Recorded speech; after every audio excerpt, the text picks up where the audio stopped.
जय श्री कृष्ण साथियों, कैसे हो आप सब।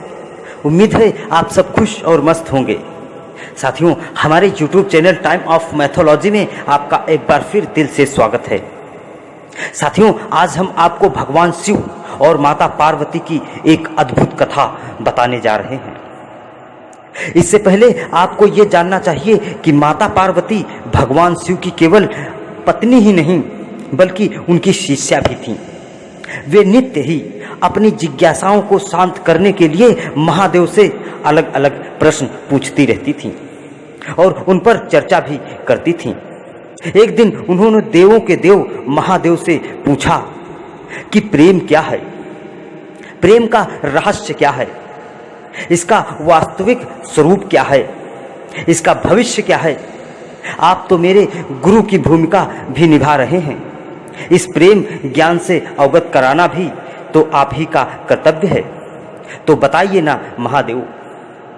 तो साथियों, भगवान शिव क्या जवाब देते हैं माता पार्वती के इन प्रश्नों का, आइए जानते हैं। लेकिन इससे पहले आप लोगों ने अगर अभी तक हमारे चैनल को सब्सक्राइब नहीं किया है तो अपना थोड़ा सा प्यार और सपोर्ट देते हुए हमारे चैनल को सब्सक्राइब जरूर कर लीजिए और बेल आइकन को भी ऑल सेलेक्ट कर लीजिए ताकि ऐसी ही पौराणिक जानकारियां आप तक आसानी से पहुंचती रहें। धन्यवाद। साथियों, माता पार्वती द्वारा प्रेम से जुड़े इन तमाम सवालों को सुनने के बाद महादेव ने कहा, प्रेम क्या है यह तुम पूछ रही हो पार्वती। प्रेम का रहस्य क्या है, प्रेम का स्वरूप क्या है। सत्य तो यह है कि प्रेम के अनेकों रूपों को तुमने ही उजागर किया है पार्वती। तुमसे ही प्रेम की अनेक अनुभूतियां हुई हैं। तुम्हारे प्रश्न में ही तुम्हारा उत्तर छिपा हुआ है। भगवान शिव की बातें सुनकर माता पार्वती ने कहा, क्या इन विभिन्न अनुभूतियों की अभिव्यक्ति संभव है। भगवान शिव कहते हैं, सती के रूप में जब तुम अपने प्राण त्याग कर हमसे दूर चली गई, मेरा जीवन, मेरा संसार, मेरा दायित्व सब निरर्थक और निराधार हो गया था। मेरे नेत्रों से आंसुओं की धाराएं बहने लगी थीं। यही तो प्रेम है। महादेव कहते हैं, अपने से दूर कर तुमने मुझसे भी दूर कर दिया था। पार्वती, यही तो प्रेम है। तुम्हारे अभाव में मेरे अधूरेपन की अति से इस सृष्टि का अपूर्व हो जाना, यही तो प्रेम है। तुम्हारे और मेरे पुनः मिलन कराने हेतु इस समस्त ब्रह्मांड का हर संभव प्रयास करना, हर संभव षड्यंत्र रचना, इसका कारण हमारा असीम प्रेम ही तो है।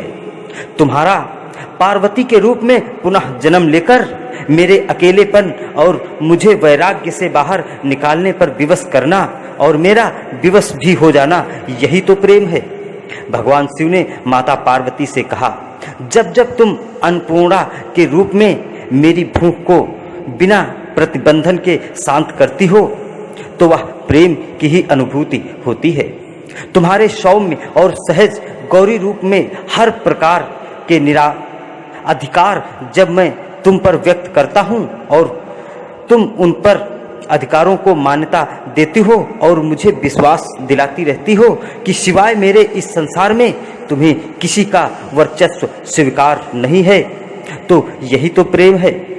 भोलेनाथ ने आगे कहा, जब तुम मनोरंजन हेतु मुझे चौसर के खेल में पराजित करती हो तो भी विजय मेरी ही होती है, क्योंकि उस समय तुम्हारे मुख पर आई प्रसन्नता मुझे मेरे दायित्व पर पूर्णता का आभास कराती है। तुम्हें सुखी देखकर मुझे सुख का जो आभास होता है, यही तो प्रेम है। पार्वती, जब तुमने अपने अस्त्र वहन कर शक्तिशाली दुर्गा के रूप में अपने संरक्षण में मुझे सशक्त बनाया और वह अनुभूति प्रेम की ही थी। जब तुमने काली के रूप में संहार कर निरत्र करते हुए हमारे शरीर पर पांव रखा तो तुम्हें अपनी भूल का आभास हुआ और तुम्हारी जिह्वा बाहर निकल आई, यही तो प्रेम था। भगवान बोले, जब तुम अपना सौंदर्यपूर्ण ललिता रूप, जो अति भयंकर भैरवी रूप भी है, उसका दर्शन देती हो और जब मैं तुम्हारे अति भाग्यशाली मंगला रूप, जो कि चंडिका का भी रूप है, उसका अनुभव करता हूँ, जब मैं बिना किसी प्रयत्न के तुम्हें पूर्णतः देखता हूँ तो मैं अनुभव करता हूँ कि मैं सत्य देखने में सक्षम हूँ। जब तुम मुझे अपने संपूर्ण रूपों के दर्शन देती हो और मुझे आभास कराती हो कि मैं तुम्हारा विश्वास पात्र हूँ, इस संसार में तुम मेरे लिए एक दर्पण बन जाती हो जिसमें झांककर मैं स्वयं को देख पाता हूँ कि मैं कौन हूँ। तुम अपने दर्शन से समाक्ष कराती हो और मैं आनंद विभोर होकर नाच उठता हूँ और नटराज कहलाता हूँ। यही तो प्रेम है। जब तुम बार बार स्वयं को मेरे अति समर्पण करती हो और मुझे आभास कराती हो कि मैं ही तुम्हारे योग्य हूँ, तुम मेरी वास्तविकता को प्रतिबिंब बनकर मेरे दर्पण के रूप में धारण कर लिया करती हो, तो यही तो प्रेम है पार्वती। तो साथियों, प्रेम क्या है? उम्मीद है यह कथा आपको जरूर पसंद आई होगी। पसंद आई हो तो चैनल को सब्सक्राइब जरूर कीजिए और लाइक भी जरूर कीजिए। मिलते हैं अगले वीडियो में फिर एक नई जानकारी के साथ। तब तक के लिए जय श्री कृष्ण।